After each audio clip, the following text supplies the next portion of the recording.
of the internet, right? Of not choosing winners and losers, not players, etc. So anyone who's been able to innovate, and that's from a global context to a local one, has done so because it's so easy to share content, and because that's the way the network is created. This sector is born of the pure sort of private initiative, entrepreneurship, and it's really developed historically because of this concept of public policies that foster what I'll call sort of permissionless innovation. So that means sort of innovation without asking for permission, experimenting with new technologies and general business models, that's sort of allowed by default. And then unless there are serious reasons to justify sort of an intervention or regulation, then that happens. That's not to say that regulations in this new space are not necessary. They are. So one thing that I think you have been talking about yesterday and will continue to do so is access, because without access, really the digital economy will not end prospering. And I think one of the things there that Elton might touch on, and the rest of the panelists will touch on today, is how to make more spectrum available and eliminate this sort of artificial cap that exists today on access, right? And that's because of availability and because of market conditions, but also I think efforts like what Packet Clearing House and the CTU have been promoting so many years in the region, which is the IXPs, and setting that up for the creation of local content is essential to really start making traffic more effective and setting sort of the environment for that. I really cannot emphasize enough how this area opens up huge opportunities for collaboration among all the different stakeholders. And I don't want this to sort of be lost in the, it's sort of about internet companies, big ones, small ones. No, I do want to say that study over study has found that the ones that benefit the most from a thriving digital ecosystem are actually the rest of the economy. So a digital economy is the economy these days, if you can really put access, mobile phones, networks in the hands of everybody. I'll throw out sort of a number that McKinsey has put out over a number of years, but I think that it's still relevant. It's around 75% of the benefits that come from a digital economy are actualized by local sectors. So anything from the energy sector to local mom and pop shops to software education to entertainment and advertising. So everything sort of becomes and benefits from the digital economy because of the interactions and the new opportunities for business and for reaching new customers, for exporting, for becoming a hub for local content creation or for international content creation, etc. So I do want to say that this will only increase with the massification of Internet of Things. You heard about it yesterday from Sherman, with 3D printing and more productive sectors sort of joining the ecosystem and sort of being this hybrid, right, between the offline and the online worlds. So I want to see this as an enabler for more development. Same is true for SMEs. As they use more and more internet tools, they can reduce costs. For example, we're doing this, right? I don't have to be there, even though I would very much like to. But the same way customers can interact over social media with their providers, or vice versa. You can solve problems, you can offer services, etc. So I do expect the Caribbean to continue benefiting from that along the years. And I won't want to leave it at innovation without saying sort of what comes next. And next and now is mobile platforms. And I think the easiest or what's really allowed for the next billion to expand and to use the internet has been mobile devices. And I think we'll continue to see that trend.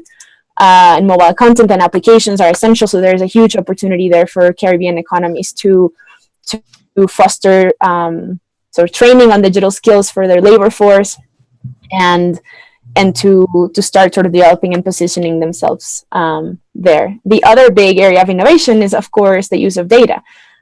So anything from a smart energy network, right, where you can actually see peak hours and control flow and prices, not control, but like set prices in a way that's most useful for consumers. So this is all geared, the data should be always geared, and I think most businesses do this way, to allow for better services, better goods for consumers, and better prices eventually. So I expect that to be one of the very first things that we start seeing based on innovation, which brings me to one of the first sort of enabling framework in the regulatory arena that we need to think about, and that's data protection laws and cybersecurity laws, which I know we'll also talk about today. I think you were hearing yesterday from different folks on the importance of this. Not everyone, not every country in the Caribbean has enacted a data protection law or a cybersecurity law, but it's really true that our next step is to ensure that users have their rights protected, while at the same time you enable innovation and free flow of data. And I think the interesting things here is, how do you balance innovation with the protection of citizens' rights? It seems at first hand to be something that's impossible to synthesize, but it is not really. And I would like us to sort of go in that direction. If you allow, with this permissionless innovation mindset in mind, for businesses and for individuals to create content and to create platforms and to create, I don't know, the next kind of service that we haven't seen yet, then that should also go and be designed with security and privacy in mind. And I think we would be at risk of also going either one way or the other too much in setting the regulations, which I think the workshops later today will help us sort of, as multi-stakeholder group, come and discuss how do you balance the different points of view, how do you make sure that laws don't become restricted and disrupt commerce, while at the same time you don't filter or censor content because you're trying to prevent any business from taking place, or how do you make sure that you are open to the world and let sort of the data flow, while at the same time guaranteeing that you can get access to the data that you need as a government, for example, to fight cybercrime. So that those will be, I think, the balancing acts that we should be talking about later today. I'll leave it at that. I'm sure that there's many more things that I'm forgetting right now, but I don't want to take too long in this intro. So thank you, Carlton. Thank you, NC. That was a good start to the discussions. I won't go now to kind of remind you, but I'll give the other speakers a chance to get. So we go with Mr. Barrow, my immediate right. You have the floor, sir. Your 10 minutes of initial thoughts. Good morning.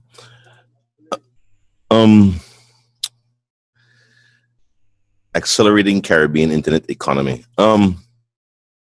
In terms of to my mind, and my comments are my comments as an individual, and I don't speak on behalf of the Public Utilities Commission. My view is that the first step would we in the Caribbean tend to leave things up to the government. Well, the government needs to do this or the government needs to do that. I think the first step that we need to do as a region, individually as nations, but as individuals, is to get involved. The innovation can't occur without people, and if not enough people are involved, you won't get the level of innovation required. So, for example, here in Belize, we've recently embarked on some programs to try to develop programming skills in children in high school. So those types of things are like the first seeds that are being sown. But we need to create that kind of involvement, not just from the students or people in school, not just from businesses or business owners, but from the general public, from the person sitting at home or the person out on a fishing boat. There's ways for them to involve technology to better their lives, to better the products that they're bringing to the marketplace. So, for example, in terms of like your lobster catcher, he can use GPS to better track his location of his lobster traps instead of having to try to remember that from memory or from marking his spot, for example. But people tend to not want to get into things they themselves understand. So that capacity building in terms of the use of technology for different things beyond, going on your Facebook or chatting with your WhatsApp and what's not for communication. Beyond those things, you can use, your GPS, your GIS, for a variety of things, not just tracking crime data or tracking the location of hotels or something like that. But you can, there's ways and means of using GIS for a plethora of things that we in the Caribbean need. For example, like where floodings are occurring. Most local governments don't have the money to have a monitor or sensors to determine what the flood levels are, stuff like that. But somebody who can go on the internet, go on YouTube and build their own sensors and have that information report to, if we create a central database and everybody connects their sensors to that, that's the kind of information that we as the general public can do things to generate the kind of data that MC was talking about. Yeah. So, but again, that also feeds into, you need to have the framework to protect that data. You don't want somebody to be able to, whether it be a state actor or a private individual, take your information and use it against you. You're trying to better the community or better your society. You don't want to have to, at the same time, be worrying about someone taking advantage of you. So that too feeds into, your data protection, cybersecurity legislations, which, again, yes, the government is the one that, or the House will create those laws, but they need the input from the general public. They need to know what are the things that concern the general public. For lawmakers to sit in a closed room and create something just with the input from maybe, the business community or maybe some international experts, they need the input from the local community, because it's the local community that's most affected. Think about the different types of laws that have been passed that people aren't necessarily satisfied with, but they had no input. Nobody goes and gives any input. So if you don't give any input, you don't give any feedback, you won't be taken into consideration when anything is written into law. And that's one of the fundamental things I think we need to do, is have public participation. Beyond that, in terms of the businesses, for example, your local operators, your local, whether it be telecom companies or content providers, everybody needs to change their business practices and pricing models to allow for greater use of technology. Somebody is not going to experiment with something that cost them a week's worth of wages, So the pricing and the business practices of some in the area need to change. In terms of governments, the local laws for the use of technology. So, for example, in our region, in Belize, we have our spectrum is designated by a legislation. That legislation hasn't been changed in almost 10 years, 15 years. So it doesn't take into effect the new technologies that have developed since then. So, for example, there's no way for you to legally deploy Wi-Fi in Belize because under the law, 2.4 gigahertz band is not designated for that service. So technically, under the law, all Wi-Fi networks should be confiscated and picked up by the police. No, but that's what the law dictates. But can you imagine? So those types of things, that kind of administrative fix needs to be implemented. But if nobody's saying anything to your government or no input is being had, then there's no pressure on them to make any adjustments, no changes. And with all of this, also security, our regional bodies, we need a regional cert, but beyond that, we need local certs first, obviously. We've had several meetings here in Belize trying to get people organized to create a cert.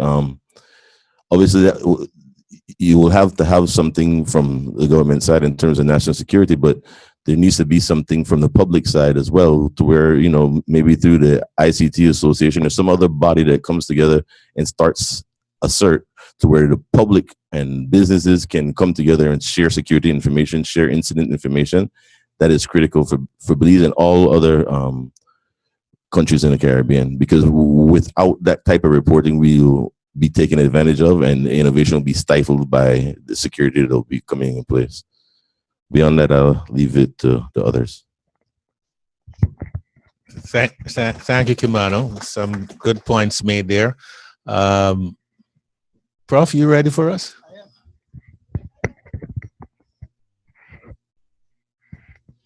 Once again, thanks very much for the opportunity to be here live and in person.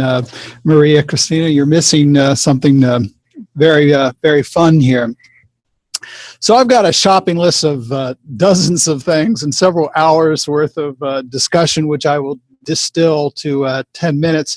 And I'll start with sort of a recitation of the obvious, but I'm going to give an example, two examples in the United States that have occurred in the last day or so to give you a sense that we constantly need to remind ourselves that we don't need to reinvent the wheel. You all don't need to reinvent the wheel. You need to use best practices. And specifically in the Caribbean and Central America, best practices are applied in financial services and tourism, maybe not so much in building the brand of music and festivals. And I think hot sauce is getting better and better. I'm going to help sort of preach the gospel of Belizean hot sauces in my neck of the woods.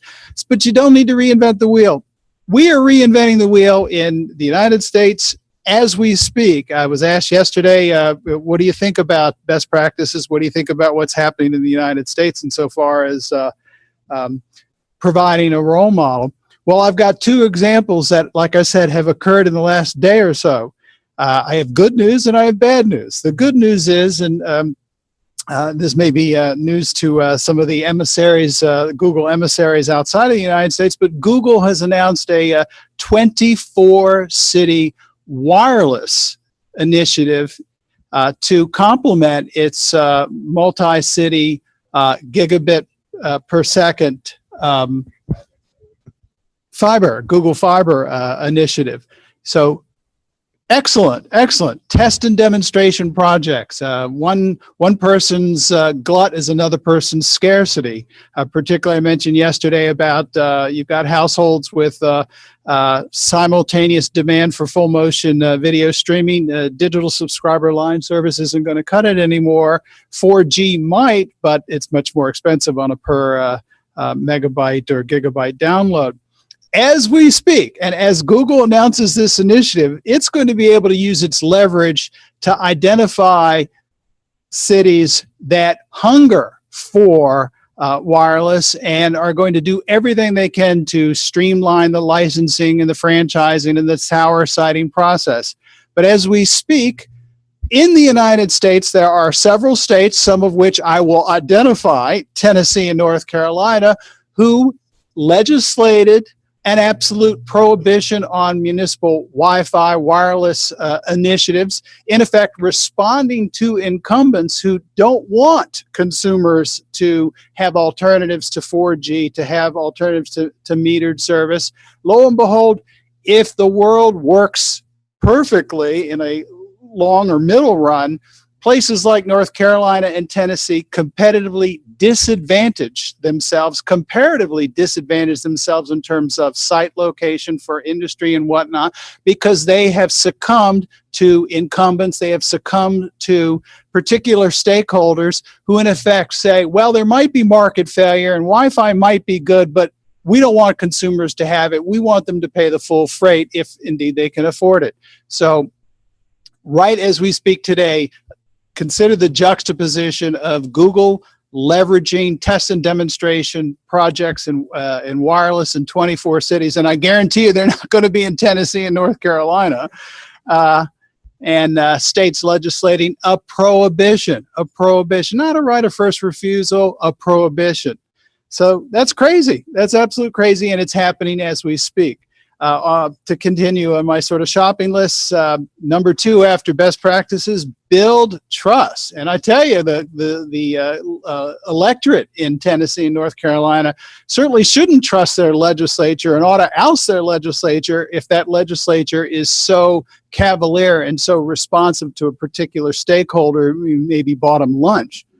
On that, in that same vein, understand that trust element can be lost in a matter of seconds, in a matter of days. Facebook announced very sort of backhandedly in terms of a revision of their terms of condition, their subscriber license agreement, terms of use, that, oh, by the way, any photograph, anything you upload to the cloud, it will become Facebook property. And even as addicted as people are to Facebook, there was such consumer pushback that Facebook relented in a matter of days, and maybe they rethought that land grab and that property grab. Even people who love Facebook are not willing to, in effect, cede to Facebook everything that's created by way of photographs or intellectual property. A couple of other things that are very on point and maybe don't enter a lot of people's radar screens, and they might be appropriate for a discussion following on network access points and internet exchange points: low electricity costs, proximity to submarine cables, proliferation of internet exchange points, proliferation of satellite earth stations. Now, certain countries are going to be disadvantaged because of their lack of access to submarine cables and whatnot, but certainly, particularly insofar as internet exchange points, one of the key cost elements is electricity. That's why Google locates some of their server farms in places like Lenoir, North Carolina. That's not a state on my visit list right now, but they apparently have very low electricity in certain parts of the state. Digital literacy and state stimulation, government involvement on both the supply side and the demand side. There's so much money sloshing around in universal service funds that go to carriers, that go onto the supply side, and demand side stimulation, digital literacy enhancement is almost an afterthought. They really should be part and parcel of the same initiative. Now, I'm not going to spend my 10 minutes talking about zero rating, but we certainly, in the discussion that follows, can pursue that line of inquiry. Is that stimulating demand, or is that perpetuating hegemony and dominance by certain incumbents? Well, you be the judge on that.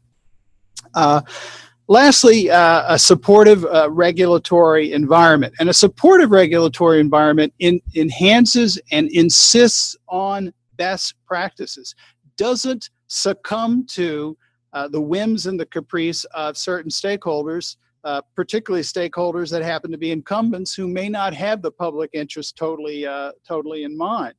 A supportive regulatory environment is one that's not captive to any particular stakeholder, and there's a real secret sauce, and Maria-Cristina mentioned it as well, a real secret sauce in terms of promoting investment, promoting innovation, promoting competition, not reinventing the wheel, and trying to capacity build, if you will, in a very proactive way. Being proactive doesn't necessarily, as I said in my presentation on network neutrality, doesn't mean imposing ex ante rules and a structure for the industry necessarily, but it does mean a nimble response when problems evolve. And problems are going to evolve because this industry, this convergent ICT industry, brings in so many new stakeholders: transportation, healthcare, Internet of Things, air conditioning manufacturers, thermostat manufacturers. I mean, you name it. There are so many new constituencies that are going to want to work in the ICT environment, and they're going to have this view that they throw money at the problem, if they lobby the problem, if they take people to lunch or whatnot, they're going to get their way. Nobody should get their way all the time. And certainly the public interest, particularly one that doesn't necessarily manifest itself always in terms of votes or participation in Public Utility Commission meetings, has to be incorporated. So I think I just ran about 10 minutes. I've got more, but I'll stop there. Thank you very much. Thank you, Professor Frieden. So we've heard the initial comments from the three panelists. Let me just give you a quick recap of what was said. MC spoke about the importance of collaboration. You noticed that, and the fact that any growth in the market and in the space development of the region will depend on collaboration between different players, governments as stakeholder, private businesses as stakeholders, civil society as stakeholder.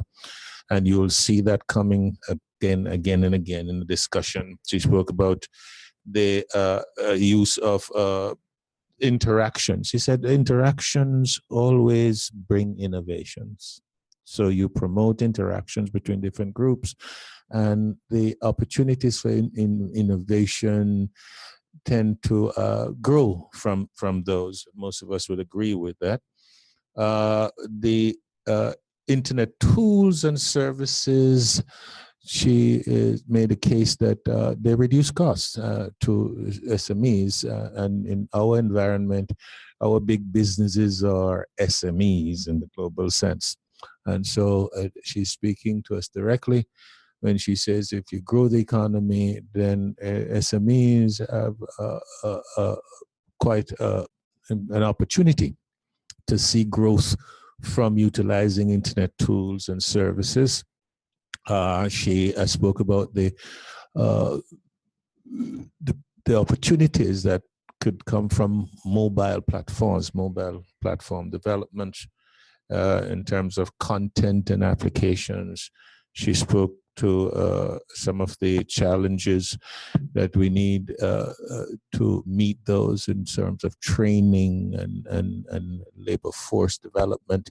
And you know, of course, of a lot of investments that we're making across the region in developing new labor force to meet the digital economy. The Bright Path Foundation, for example, is very much heavily involved in developing developers and mobile developers in that space.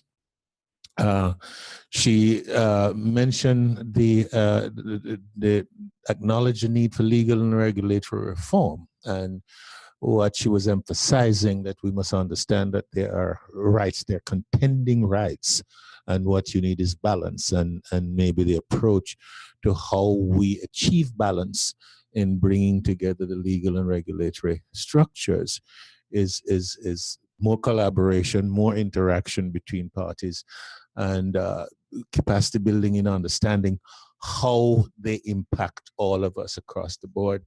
And she said it's not a matter of just making sure one group is satisfied, but all groups see some kind of benefit from these reforms. So balance. You hear that all the time. Kimano gave a very interesting, and he localized his intervention and talk about what he's saying. What he bones is that you need more interactions, more participation from the public. And he started off by saying the tendency for us, and this is all over the Caribbean, to depend on government and wait on government to make them move. And he's suggesting that what we need is more public involvement in the space, public involvement in the decision making. And he also connects the use of the tools in more public involvement in decision making and developing like regulations. For example, he spoke about the law pertaining to use of Wi-Fi in Belize and the archaic law, and what the legal framework actually says make it illegal for you to use Wi-Fi beyond, and the need to have reform there. And he's suggesting that what you need with that reform is more public involvement and understanding. So he's about capacity building, and he connects capacity building with the use of these tools, internet tools. He mentioned the need for security, and he understands the need for security as we go along, and the need to have certs and regional certs. But of course, he made the point that you can't get regional before you get national, and you need to develop the capacity internally. So he sees the technology as an answer for more engagement, more public engagement, the development of regulations and of law. He sees technology in using more in terms of capacity building and so on. And of course, the collaborative intent is always there. He definitely sees collaboration as a very necessary ingredient to grow the economy, to make the legal framework more inviting for development and for investment and so on. Professor Frieden said that he would focus on a couple of major issues, and he talked about you don't need to reinvent the wheel. And what he's saying, you have best practices that you can kind of plug into from around the world. And he noticed he didn't just refer to the United States. He did say around the world you have best practices. And he gave examples. He gave two examples of one where it's a good one, and the question of Google Fiber and the announcement by Google that they're going to go now with wireless services in 24 specified district. And he gave the alternative of what is not a good thing, and the money fiber. I don't know if I follow what happens with the FCC very closely, and they won one, they lost one. The Sixth Circuit decided that you couldn't expand money fiber from where it was now, and so some of and he mentioned two states that have laws that actually limit the expansion of money fiber from cities.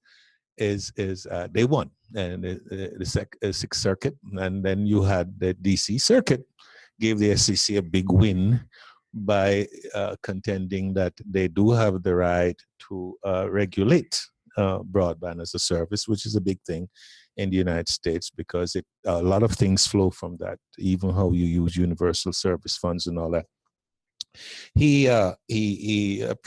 Prof went on to talk about the need for building trust. And that's absolutely critical to effective collaboration. You can't have collaboration between different stakeholder groups unless the element of trust is adopted by everybody. He looked at some of the other issues very quickly that would inure to developing a market and building capacity. Power.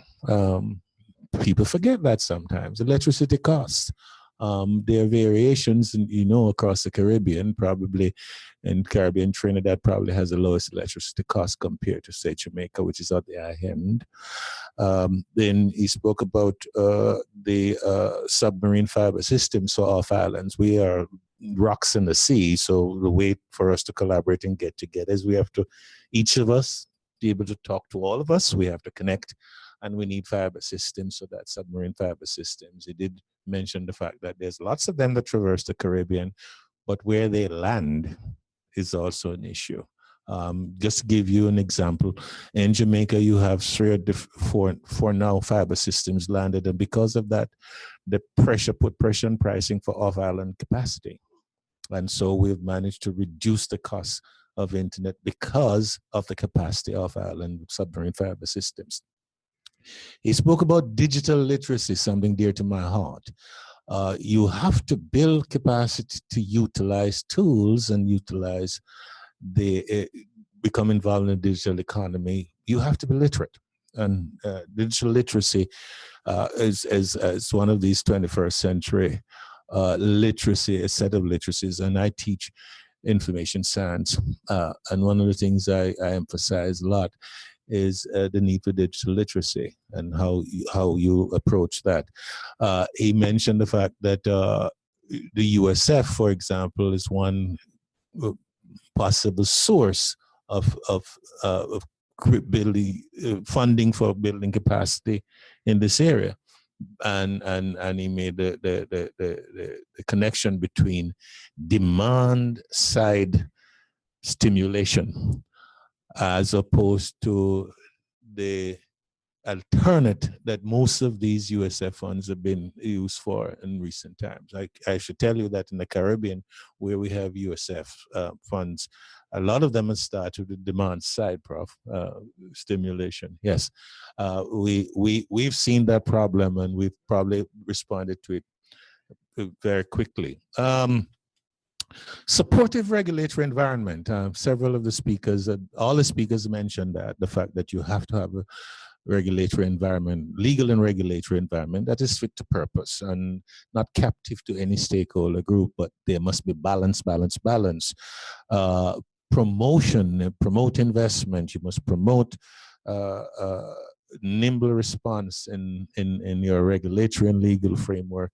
You must promote the public interest and promote best practices. The Prof ended with that. He mentioned zero rating and throughout the question, and whether or not you think it is a good or an evil thing. And I'm sure there are lots of questions we can have. So that is my quick recall or recap of what the speakers say. Now, the floor is open. I would invite those of you who would wish to make a comment or ask questions or clarifying questions or add anything to the conversation, please do. I will. I see the back lady at the back. Yes. Could you, when you come, could you state your name and where you're from, so that everybody knows who you are? Hi, my name is Ashal Ford. I'm from Telecom Regulator in Barbados. My question is for Mr. Barrow. He mentioned that in the Caribbean, we tend to rely on governments to lead the charge and to do everything for us. And I would agree with that sentiment. But I wanted to know what his thoughts were on whether he thinks that the barriers to entry are high in the Caribbean. For example, in terms of licensing, but not specifically to that, just in your opinion in general, do you think there are high barriers to entry? And in terms of individuals participating, how do you think getting involved, as you talked about, can help with that, with the high barriers to entry, if you think that there are? When you say barriers to entry into, like I said, if we're using licensing as an example, okay. In some of our territories, the licensing process, let's say a 17-year-old had a really good idea for innovation, right? They don't have either the resources or the knowledge sometimes to navigate the licensing process, right? Right. Just using that as an example. Yeah. I want to know how you think individuals getting more involved and maybe a multi-stakeholder process can address that, and at what point does the government have to get involved? So to balance what you were saying about us not waiting on government to do everything for us. Okay, well, in to use your example of licensing, the general public probably isn't aware as to just how difficult it is to get a license, right? So involvement in the process in terms of, for example, to use your example of a 7-year-old in a primary school decides that, you know what, I've come up with a better way of doing Bluetooth.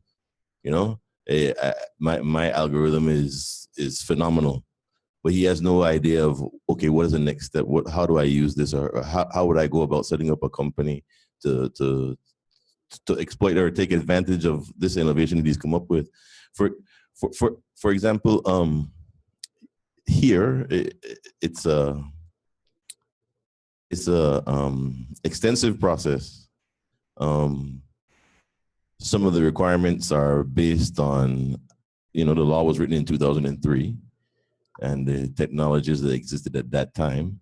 And those are the things that it takes into consideration. And so, for example, when you're opening a company to provide, you want to provide wireless service in your village or something like that for the other members of your village, you can go to one of the big operators, to one of the major operators and get bandwidth from them. But most people are unaware that in order for them to turn around and give that service to other people in your village, even if you're not charging them, it is in fact illegal. So we have come across that situation, but obviously you don't want to go and arrest or confiscate anybody's equipment. So then you get into education, but what's the point of educating that one person? And that's why I say in terms of involvement, Belize, I use it Belize, but all of our countries are relatively small. I mean, there's some that are giant in terms of population, Jamaica, Trinidad, but most of the countries are very small. There's no reason that 350,000 people in Belize can't be connected and can't be involved in terms of at least seeing maybe a live feed of what's happening in the house today. You know, getting the get a Twitter feed of exactly what was being read in the house today, instead of having to be stuck glued to a radio or make the decision to stay next to a radio instead of doing a job, for example. Right? This is a lost day coming. But getting back to the licensing, the example we had was a small group wanted to set up a community network, and in order for them to do that, it required them to put down an enormous down payment for something that they were never going to turn a profit on. So there's no mechanism for them to do what it is that they want to do.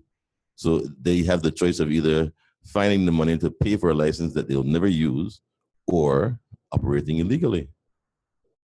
So that's when the government has to step in, because the government can't put its people or the public in a situation where those are the choices that they have: be illegal or pay for something you can't afford. That's the point where the government should step in. But in terms of the public feedback, if more people are aware of these things and understand it and say, well, you know, I want my road fixed, and I want, you know, low light bill and low water bill and low phone bill, but I also want to be able to, right, I also want to be able to do what I want to do in my neighborhood. So if I want to send Wi-Fi for my neighborhood, I should be able to do that, and without people getting involved and telling that to their local representative and singing it in his ears and saying, hey, you need to get this law changed so we can do this. This is what we want to do in our neighborhood. It won't happen. Thank you. Come on. The next question was up here. Yes. Can we remember to state your name and where you're from? Hi, morning all. Sean Fouché from CARICOM Impacts. I just want to share a few thoughts. We talk about some examples. We talk about the political directorate. We talk about the community and the ability to move things forward. And what I really want to advocate is, yes, it is about not waiting on the governments, but it's about finding ways for us as people to start making the change or pushing the governments to change. I would want to cite a few examples. In Singapore, I was in Singapore in 2006 on a forum or a training session, which was the use of IT in public administration. And at that time, the Singapore government had actually agreed to provide internet service to the whole country for 2 years free. So the question was, what happens after the 2 years? Answer was, by then, everybody is addicted and they'll pay for it. I mean, they're not the democratic, quote unquote, but not totally democratic. You look at the case of Estonia, fully integrated. You have 98% of the people actually file taxes online. You go to the doctor, the prescription goes straight to the pharmacy. But then when you actually look back, but when you look at them a little bit more, the president of Estonia actually started off as an IT programmer. So he was able to basically create that culture change. How do we as a people create that culture change? We talk about the demand side rather than focusing on the supply side, which is very, very good. And we have to find ways of looking at the socio-cultural aspects in terms of how do we as a people digitize the community? How do we get it to change? And let's go back to the political will. Because at the end of the day, look at St. Lucia. The last three elections, governments change. And what sometimes happens is that the plans of one are not carried forward by the other. And therefore, how do we as a people try to ingrain or try to make ICTs as an important issue enough that it is not dropped when governments change, but that they continue and see it as an important asset? I remember one person said that, he said, when my children reach home, if they don't have water, they don't even call me. But if the internet not working, for sure getting a call. Right? So how do we raise the importance of ICTs to the level where governments start seeing the importance? Let it be something that will allow them to win votes, and we'll get the support that we look for. Thank you. Thank you very much, Sean. Anybody else? Any other comment from the room? There's an online question, Carlton, I think. Are you still with us? Yeah, and there's an online question as well.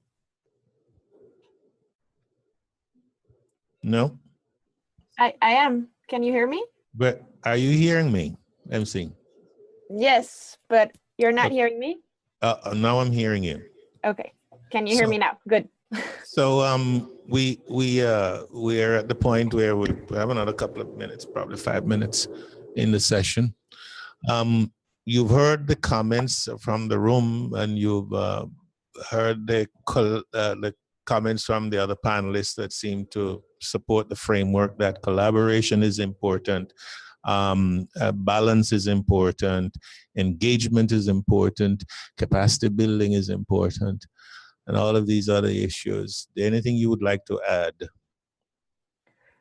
I don't want to sound repetitive, but I do think that forums like this are what's going to keep driving forward sort of this dialogue. And I'll address a question that we have online. They ask, ISOC Barbados asks, shouldn't these issues be regulated at a regional CARICOM level as opposed to each individual territory? So sort of taking that and some of the other questions that I'm not pretending to be sort of a regulatory expert on the Caribbean, but I will say that it's these forums that will allow for the dialogue and for sort of some of the consensus building, which we'll do later today in the workshops. And each territory also needs to consider, like just each country needs to consider what is also sort of the right balance for its own citizens, its own customers. I think Professor's remarks about best practices are perfect for these type of, for discussion in these types of events. And there should also be some discussion about worst practices, right? You don't want to start copying around all the stuff that has maybe prevented activists from voicing their point of view, or a small business from actually putting or expanding its business to an online place because of a restringent data protection or cybersecurity law. So taking a look at those and really going to specific examples of what each situation or regulation means for your specific territory. I think that's what's going to take you further along into creating sort of this enabling framework. I will just say that the test and demonstration concept that the professor used is also key to keep in mind. It's really hard, I think, for most countries to think about that, or leaving the regulations and the law open for that. And it's natural, but I do think that that's, if you do leave some space for test and demonstration, you will see with actual data, which you can have anything you want today on that, how or what the best path forward is, opposed to trying to solve a problem that you don't know if it exists or not, or solve a problem that happened maybe 20, 30 years ago and could change with the actual technology. So that I would go ahead and keep that in mind. And building the trust goes a long way in spaces like these, because you are actually having that dialogue. No one is imposing sort of a point of view over the other without a proper discussion, which should also take you to identifying the key sort of missing pieces. And I do agree with all of you when you say that one of the key pieces here is digital literacy. Once you solve the access problem, right, the entry and the spectrum and everyone, you need to be ready to use those, to use that technology, to use the internet, to use all the different technologies that are going to come along to create the kinds of things that Kim was mentioning on open data. So are you going to create your own crisis response sort of team or data processing in the region? Are you going to create your own database on education in the region? Things like that. So I would just bring that together and thank you all so much for listening today, and my panelists for a great discussion. Thank you, MC. Before I go to Professor Frieden for a comment, Nigel, you wanted to say something?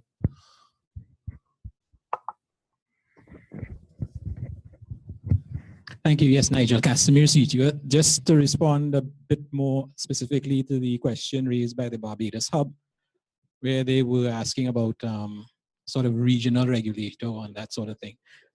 And of course, we're limited by the legal environment. It's still a question of independent states, and even CARICOM is a group of independent states working together collaboratively.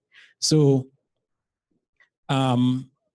there isn't that, say, legal basis, I suppose, to establish a regional regulator with powers, All right. But that said, that doesn't mean that we throw up our hands. Basically, what we do is we get them to work together. And we have on the cards right now, a nice big project called CARICOM Single ICT Space, right? Which the CTU is coordinating with the ICT cluster in CARICOM. And we have vision and roadmap for this single ICT space before the ministers of the region right now, and it should go to the heads thereafter. In fact, there is a mandate from the heads to develop this. All right, so there is action in terms of harmonizing the regulatory approaches. When you talk about the single ICT space, we're talking about creating a space of harmonized regulatory approaches.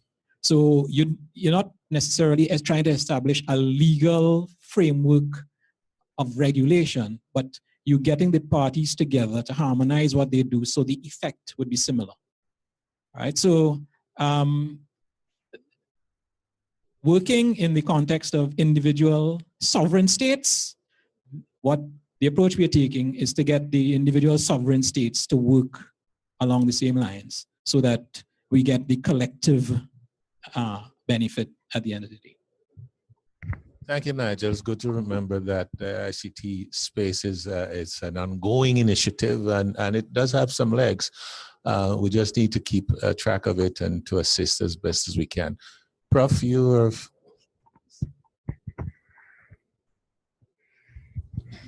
Well, I want to thank my CARICOM friend for mentioning best practices in such diverse places as Singapore and Estonia.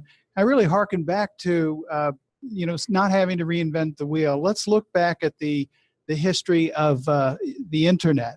The internet was incubated and adopted and embraced with a strategic plan of a sort through government acting as a underwriter, as an early adopter, as an anchor tenant, and then eventually it departs, it privatizes. So things that governments can do in this incubation, early adopter, anchor tenant phase, particularly on the demand side, is to make it easier for the citizens of the country to interface with government. So if you need to renew your license, if you need to change your registration, if you need to change your voting record, if you are interested in healthcare, securing an appointment, all sorts of things that might result in less of a queue, might resolve even having to go to a particular place and line up, makes the citizens happy. I didn't spend the whole day at the Division of Motor Vehicles getting my license renewed or changing the registration. So there really is a kind of trajectory, and the internet shows us that trajectory can occur in relative short order if there's a will. And the will has to be there in terms of trust, in terms of demand stimulation as well as supply stimulation. And I want to be cautiously optimistic. I want to see, and I'm gratified by that Google announcement, even as I see states in effect saying, well, municipalities, there might not be Wi-Fi ever in your locality, and you're going to suffer a result, but nobody can do it. Nobody can remedy that unless and until some incumbent decides to. So you can find best practices in many, many places, and you can find worst practices in many, many places. So thank you.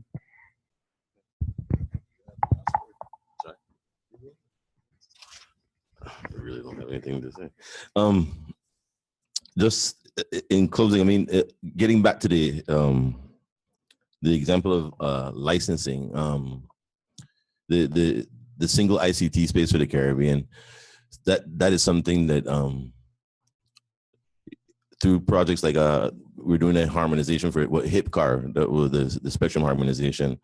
Like I can tell you, like for example, with that, yes, we came out of a really good framework and we had some a way of harmonizing the spectrum, but how many of the participating countries have actually implemented that legislation to harmonize?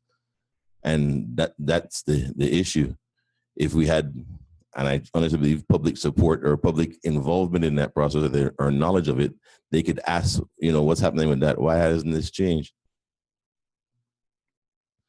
But beyond that, in terms of the overall framework, it's the people.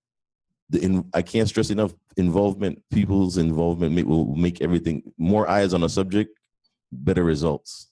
That's the crux of the matter. So thank you. Kimani had the last word on this panel. Just for me to wrap up and thank all of my panelists, Maria-Cristina Capello in Mexico City, Kimani Barrow here to my immediate right, and to my far right, Professor Frieden, for a very active participation and useful presentation for this panel. Thank you all listeners remotely for chiming in from time to time. Thank you, members of the audience, for participating. I am going to call this panel to a close. Thank you all. Thank you.